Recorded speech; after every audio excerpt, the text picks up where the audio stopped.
Des journées durant, le nez dans le bitume. 93 000 travailleurs seraient exposés au quotidien à ces résidus de pétrole brut. Des résidus parfois chauffés jusqu'à 100 degrés. L'Agence nationale de sécurité sanitaire recommande de se protéger. C'est rarement le cas dans les faits.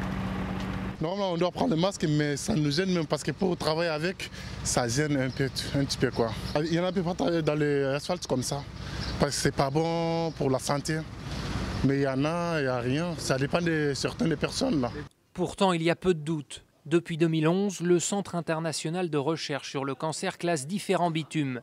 Les bitumes oxydés les plus dangereux, probablement cancérogènes, ou les bitumes de distillation possiblement cancérogènes, sans compter les produits chimiques ajoutés. À l'époque où le père de Paolo travaillait sur les routes de l'Ain, on lui disait de se nettoyer au gasoil et de boire du lait pour évacuer la toxicité. En 2012, son employeur a été condamné pour faute inexcusable. Un cancer de la peau l'a emporté en un an. Mon père il partait propre le matin et revenait noir le soir. Il n'a jamais pensé ou été informé ou quoi que ce soit que c'était dangereux, que ce qu'il faisait, mon père il n'allait pas mourir, il allait travailler mon père.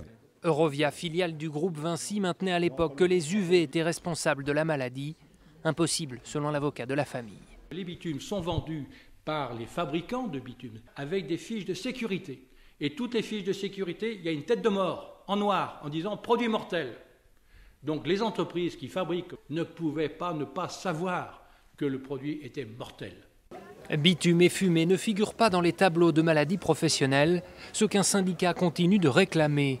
Il y a une exposition à un risque professionnel et à un cancérigène avéré, probable, peu importe la classification, à un agent chimique dangereux.